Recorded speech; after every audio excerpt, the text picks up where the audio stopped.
आज की इस वीडियो में हम जानेंगे खंड का भारतीय न्याय संहिता का सामान्य अवलोकन। जो भी आईपीसी वगैरह में जो भी चेंजेस आए थे, बीएनएस वगैरह बना था, उसके बारे में। ठीक है, खंड का है हमारा भारतीय न्याय संहिता 2023 के बारे में सामान्य अवलोकन। ओके, सो देन स्टार्ट करते हैं। हमारा फर्स्ट पॉइंट है इसमें, नए अधिनियम को भारतीय न्याय संहिता 2023 बीएनएस कहा जाता है, जिसने भारतीय संहिता 1860 को प्रतिस्थापित कर दिया। कोर्ट शब्द को संहिता से बदल दिया गया। सेकंड, बीएनएस में 20 अध्यायों में कुल 358 धाराएं हैं, जबकि आईपीसी में 23 एंड 3 अध्यायों में 511 धाराएं थी। बिखरे हुए प्रावधानों को एक अध्याय में समेकित किया गया है। इसके अलावा एक ही खंड में कई धाराओं, अध्यायों में परिभाषाएं और दंड प्रदान किए गए हैं, जिसके परिणाम स्वरूप बीएनएस में धाराओं, अध्यायों की संख्या में परिवर्तन हुआ है। अब हमारा थर्ड पॉइंट, महिलाओं और बच्चों के खिलाफ अपराध और मानव शरीर हत्या को प्रभावित करने वाले अपराधों, अध्यायों, धाराओं को प्राथमिकता दी गई है सबसे पहले। इसके अलावा महिलाओं और बच्चों के खिलाफ अपराध जो पूर्ववर्ती आईपीसी में बिखरे हुए थे, उन्हें एक साथ लाया गया है और अध्याय 5 के तहत समेकित किया गया है कि इसी प्रकार मानव शरीर को प्रभावित करने वाले अपराधों को भी क्रम में लाया गया है और उसके बाद अध्याय 6 में रखा गया है। अब हमारा जो अगला पॉइंट है, अपराधों की सभी 3 अधूरी श्रेणियां अर्थात प्रयास, दुष्प्रेरण और षड्यंत्र एक अध्याय यानी अध्याय 4 में एक साथ लाए गए हैं, जो पहले अलग अलग अध्यायों में थे। अभी इजी कर दिया गया है। 10 नई धाराएं जोड़ी गई हैं। इसके अलावा ऐसे 8 और अनुभाग हैं जिनमें नए प्रावधान जोड़े गए हैं। नई और आंशिक रूप से जोड़ी गई धाराओं की सूची अनुलग्नक 1 में है। उदाहरण के लिए, भारत के बाहर किसी व्यक्ति द्वारा भारत में किए गए अपराध के लिए उकसाना अब बीएनएस की धारा 48 के तहत अपराध बना दिया गया है। स्नैचिंग यानी जो झपटमारी के अपराध को भी बीएनएस की धारा 304 के तहत शामिल किया गया है। साथ ही बीएनएस में मॉब लिंचिंग यानी भीड़ हत्या और संगठित अपराध और छोटे असंगठित अपराध को अलग अलग अपराध बनाया गया है। किसी लोक सेवक को किसी वैध शक्ति के प्रयोग के लिए मजबूर करने या उसे रोकने के इरादे से आत्महत्या करने का प्रयास करने वालों को दंडित करने के लिए बीएनएस में एक नई धारा 226 जोड़ी गई है।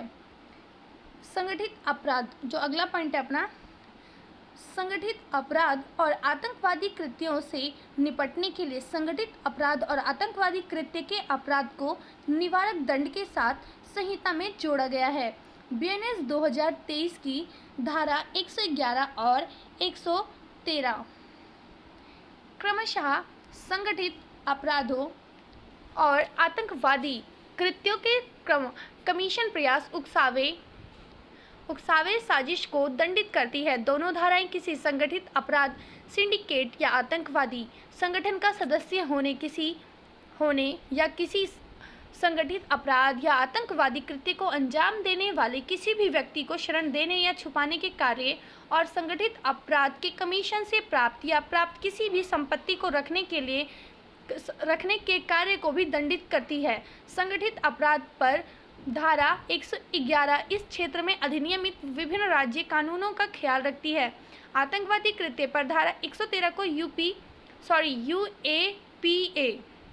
यूएपीए की तर्ज पर तैयार किया गया है। यह भी प्रावधान किया गया है कि आतंकवादी कृत्य के अपराध के मामले में एसपी रैंक से नीचे का अधिकारी यह तय नहीं करेगा कि बीएनएस 2023 या यूएपीए के प्रावधानों के तहत मामला दर्ज किया जाए या नहीं।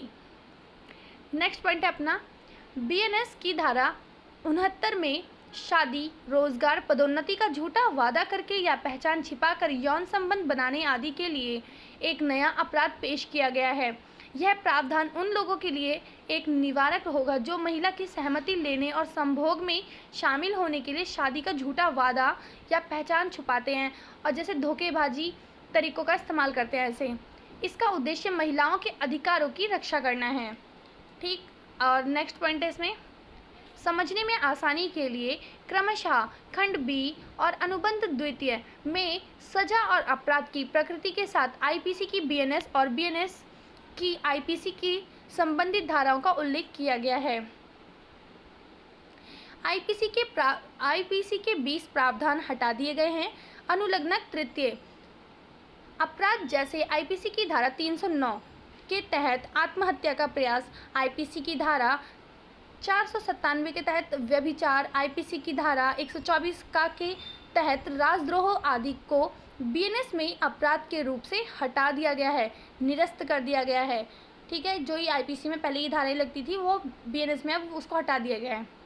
इस पुस्तक में जो नेक्स्ट पॉइंट है, जो ये नई पुस्तक आई है, इस पुस्तक में बीएनएस के दंड अनुभागों को सजा की गंभीरता के आधार पर अनुभागों में विभाजित किया गया है।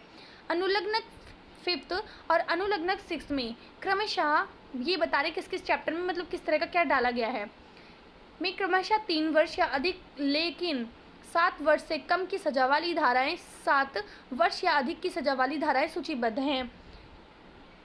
बीएनएस में एक नया प्रावधान 117(3) में पेश किया गया है, जो गंभीर चोट के ऐसे कृत्यों जिनके परिणाम स्वरूप लगातार मानसिक स्थिति या स्थायी विकलांगता हो सकती है, इसके लिए कड़ी सजा प्रदान करता है, जिसमें कठोर कारावास की उच्च सजा मिलेगी, जो 10 वर्ष से अधिक लेकिन इसे आजीवन कारावास उस व्यक्ति के शेष जीवन का शेष भाग तक बढ़ाया जा सकता है, जबकि आईपीसी में पहले गंभीर चोट के लिए 7 साल तक की कैद होती थी।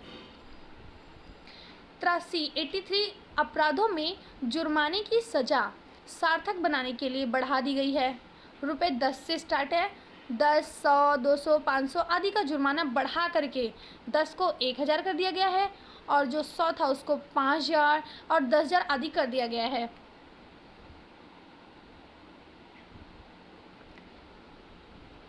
23 अपराधों में अनिवार्य न्यूनतम सजा पेश की गई है। वैश्यवृत्ति के उद्देश्य से बच्चा खरीदना, संगठित अपराध, आतंकवादी कृत्य, लोक सेवक को उसके कर्तव्य से रोकने के लिए चोट पहुंचाना, लोक सेवक का अपमान करना या चोरी करना। पहली बार सामुदायिक सेवा को नीचे उल्लिखित 6 छोटे अपराधों यानी 6 छोटे अपराधों के लिए विशेष रूप से प्रदान की गई सजाओं में से एक के रूप में पेश किया गया है। यह दंड योजना में सुधारात्मक दृष्टिकोण का परिचय देता है, जिसका उद्देश्य समाज में न्याय प्राप्त करना है। पहला, लोक सेवक बीएनएस की धारा 202 के तहत अवैध रूप से व्यापार में संलग्न होना। ठीक है, अब जो बीएनएस की नया है उसका ये बता रही हूँ। बीएनएस की धारा 84 की उपधारा 1 के मतलब पहले के तहत प्रकाशित उद्घोषणा के जवाब में उपस्थित ना होना धारा 209 बीएनएस के तहत दंडनीय है। थर्ड, धारा 226 बीएनएस के तहत लोक सेवक की वैध शक्ति के प्रयोग को मजबूर करने या रोकने के लिए आत्महत्या करने का प्रयास करना। चोरी के पैसे लौटाने पर छोटी मोटी चोरी या और किसी व्यक्ति को धारा 303(2) बीएनएस के तहत पहली बार दोषी ठहराया जाता है। धारा 355 बीएनएस के तहत शराबी व्यक्ति द्वारा सार्वजनिक रूप से दुर्व्यवहार करना, कहीं रोड पे शराब पी करके कोई भी दुर्व्यवहार कर रहा है तो उसके लिए धारा 355। धारा 356 बीएनएस के तहत मानहानि का। तो ये मैंने अभी तक आपको इतनी सारी धाराएं बताई हैं कि जो नई लागू हुई हैं, मतलब चेंजेस आई हैं जो भी, ठीक है, और जो हटाई गई, जो चेंज किए गए, उनकी जगह पे जो आई हैं वो सब हम चर्चा कर रहे हैं और ये आपके आम जीवन के लिए भी बहुत ज़रूरी है। आगे पढ़ते हैं। कुछ अपराधों को लिंग तटस्थ बना दिया गया है, वो कौन कौन सी हैं, चलो उसके बारे में जानते हैं हम। पहला है 76 विवस्त्र करने के आशय से महिला पर हमला या आपराधिक बल का प्रयोग। जो कोई, अब हम उसको थोड़ा विस्तारित रूप से पढ़ते हैं कि जो कोई किसी महिला को निवस्त्र होगा ये शायद, ठीक है, ये शायद मेरे ख्याल से प्रिंटिंग मिस्टेक है, या फिर विवस्त्र मतलब होता है कि जो मतलब वस्त्र हटाने से लेकर के संबंधित है।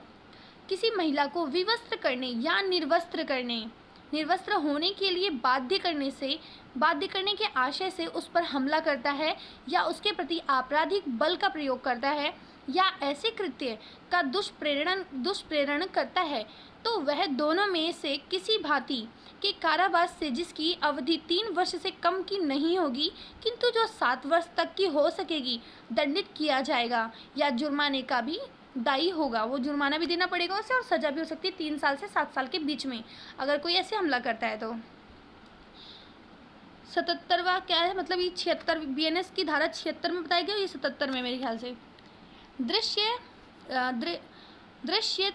दृश्यतिकता, जो कोई, मतलब इसका अर्थ बता रहे हैं, जो कोई किसी निजी कार्य में लगी हुई किसी महिला को उन परिस्थितियों में जिनमें वह प्राय यह प्रत्याशा करती है कि उसे देखा नहीं जा रहा है, एकटक देखता है, या उस कृत्य पर लिप्त व्यक्ति या उस कृत्य में लिप्त व्यक्ति के कहने पर कोई अन्य व्यक्ति उसका चित्र खींचता है या चित्र को प्रसारित करता है, तो प्रथम दोष सिद्धि पर वह दोनों में से किसी भांति के कारावास से, जिसकी अवधि 1 वर्ष से कम की नहीं होगी किंतु जो 3 वर्ष तक की हो सकेगी, दंडित किया जाएगा और जुर्माने का भी दायी होगा। और द्वितीय या पश्चातवर्ती किसी दोष सिद्धि पर दोनों में से किसी भांति के कारावास से, जिसकी अवधि 3 वर्ष से कम की नहीं होगी किंतु जो 7 वर्ष तक की हो सकेगी, दंडित किया जाएगा और जुर्माने का भी दायी होगा।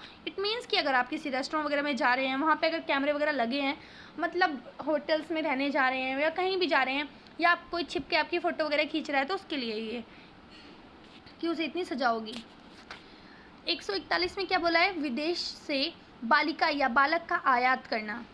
अब इसको अच्छे से डिफाइन किया गया है, कैसे देखो, जो कोई 21 वर्ष से कम आयु की किसी बालिका को या 18 वर्ष से कम आयु के किसी बालक को भारत के बाहर के किसी देश से उस बालिका या बालक को किसी अन्य व्यक्ति से अनुचित संभोग करने के लिए विवश या विलुप्त करने के आशय से है, या यह संभाव्य जानते हुए कि इसके द्वारा बालिका या बालक को विवश या विलुप्त किया जा सकेगा, भारत में आयात करता है, वह कारावास से, जिसकी अवधि 10 वर्ष तक की हो सकेगी, दंडित किया जाएगा और जुर्माना भी देना पड़ेगा उसे।